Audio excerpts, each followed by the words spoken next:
Noon pong 2022 election, si Vice President Sara Duterte ay tumakbo sa ilalim ng Lakas CMD. Yun po yung kanyang partido politikal sa kanyang COC. Now, tama naman ho yung sinabi ho ninyo kanina na hindi na ito maaga kung pag-uusapan ng eleksyon, yung pagdideklara ho ninyo.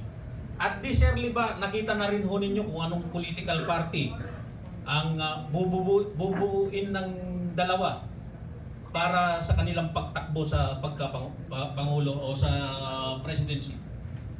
Sa ngayon, para sa akin wala pa ako nakikita. Pero sa amin kasi na pag-uusapan namin, hindi naman para sa amin kasi hindi kami nakadepende kung anong politika lang ano nila pagsasamahan nila Pero rerespetuhin